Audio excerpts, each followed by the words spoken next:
Good evening friends, आप सभी का एक बार फिर से स्वागत है मेरे चैनल पे। निफ्टी के साथ बाकी सभी इंडेक्स एक टाइम वाइज कंसोलिडेशन में चले गए हैं, प्राइस वाइज कंसोलिडेशन में चले गए हैं और कोई भी मूवमेंट बाइंग अपॉर्चुनिटी या सेलिंग अपॉर्चुनिटी की तरफ इशारा नहीं कर रही। ऐसा क्यों है उसके बारे में विश्लेषण करते हैं। ये डेली आर्ली चार्ट है निफ्टी का। फ्राइडे को भी हमने देखा एक गैप अप ओपनिंग होने की कोशिश हुई और वो फिजल आउट हो गई और लोअर लेवल्स पे ही पूरे दिन कंसोलिडेशन होता नज़र आया। ये जो कंसोलिडेशन है ये टाइम डिके इंडिकेट करता है। ऑप्शन चेन डेटा की आप अगर बात करेंगे तो टाइम डिके होता है, प्रीमियम्स की वैल्यू बहुत जल्दी डिके होती है और उसमें आप कोई भी पोजीशन लें, तेज़ी की या मंदी की, दोनों ही तरफ आपके चांसेस गलत होने के पूरे बनते हैं। तो ऐसे में करना क्या चाहिए? ऐसे में आपको ऑप्शन सेलिंग करनी चाहिए जो कि 20 नवंबर आज से 10 दिन बाद वो भी बंद हो जाएगी और उसके लिए आपको पूरा मार्जिन देना पड़ेगा, बाइंग के लिए पूरा मार्जिन देना पड़ेगा और निफ्टी की ही वीकली एक्सपायरी रहेगी, बाकी सबकी बंद हो जाएगी। तो इस चीज़ों को देखते हुए भी थोड़ा ट्रेडर्स में कॉन्फिडेंस कम हो रहा है, उसको सेट आउट होने के लिए, बनने के लिए टाइम लगेगा। निफ्टी में ये लोअर लेवल है, हमने हमारी रेंज मार कर रखी थी, उसी में कंसोलिडेशन हो रहा है। यहाँ से बाउंस क्या मिल सकता है ये सवाल है, तो हाँ बिल्कुल मिल सकता है, एक पॉसिबिलिटी है। कहाँ तक की? 24,200 की, 24,200 24,250 यहाँ तक का एक बाउंस मिल सकता है। उसके ऊपर सस्टेन होता है तो 24,500 तक का भी एक बाउंस, एक पॉसिबिलिटी है, मिल सकता है। वहाँ पे जाके अटकेगा क्योंकि वहाँ पे टॉप्स बने हुए हैं, ये पहला टॉप, ये दूसरा टॉप, ये तीसरा टॉप, ट्रिपल टॉप बना हुआ है और यहाँ पे डबल बॉटम भी बना हुआ है। तो क्या ये ट्रिपल बॉटम बनेगा? इसके चांसेस बन सकते हैं, ट्रिपल बॉटम भी बन सकता है, यहाँ से एक बाउंस भी मिल सकता है। तो दोनों तरफ के ट्रेड आपको लेने चाहिए, दोनों तरफ की ट्रेड आपको लेने की कोशिश करनी चाहिए। यहाँ से रिस्क रिवॉर्ड रेशियो फेवरेबल है क्योंकि आपका पहला साइकोलॉजिकल सपोर्ट बन के आता है, वो आता है 24,000 का।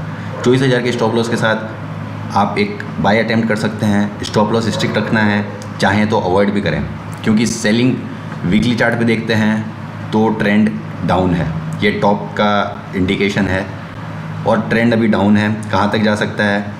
23,200 तक के रास्ते निफ्टी में ओपन हैं, वो आने वाले टाइम में देखने को मिल सकते हैं।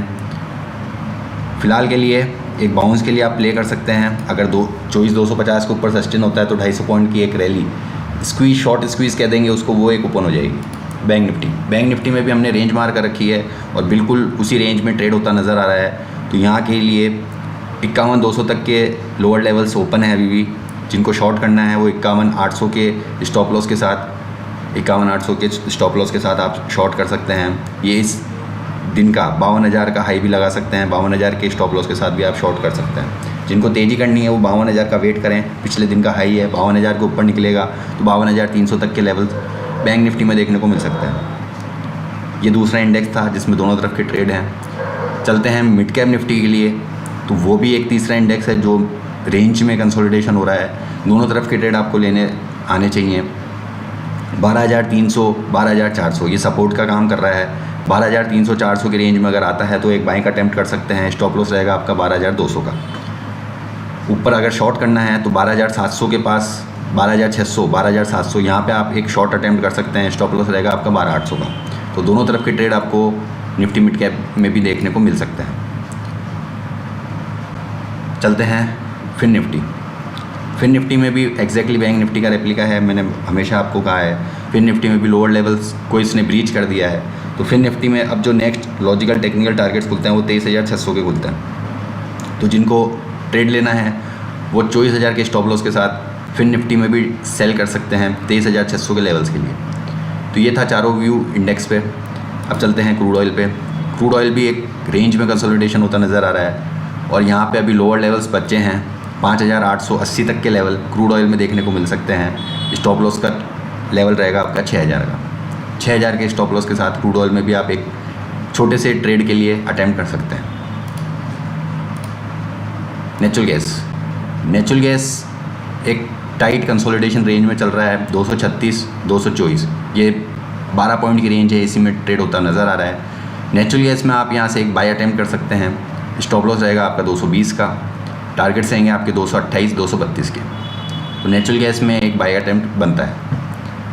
सेक्टर स्पेसिफिक अगर देखें तो ऑटो में सेक्टर्स में काफ़ी हमने ख़राब रिजल्ट देखे हैं। टाटा मोटर्स हमारा शॉर्ट है, कल ये गैप डाउन होना चाहिए।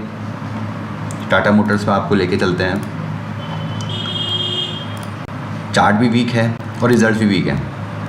तो अब टाटा मोटर्स में आप यहाँ क्या कर सकते हैं, टाटा मोटर्स में 840 के स्टॉप लॉस के साथ आप शॉर्ट कर सकते हैं। टारगेट्स रहेंगे आपके 760 के, 760 तक टाटा मोटर एक बार के लिए स्लाइड डाउन होना चाहिए।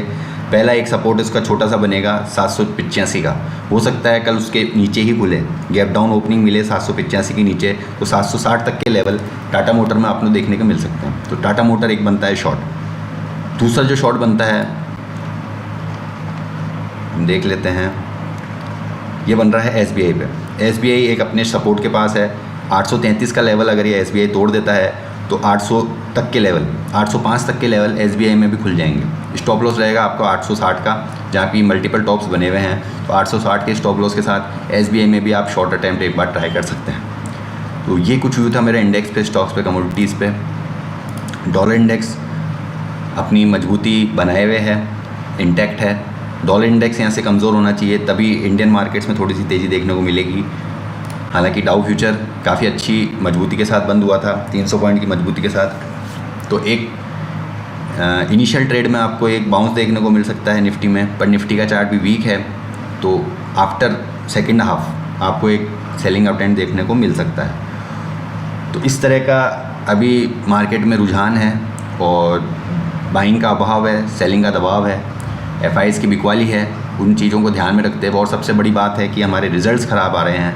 तो जब रिज़ल्ट्स ख़राब आते हैं तब पनिशमेंट ज़रूर मिलती है, चाहे वो स्कूल में हो चाहे वो मार्केट में हो। तो पनिशमेंट चल रही है। मिलते हैं आपसे कल नए विश्लेषण के साथ, तब तक के लिए गुड बाय, टेक केयर।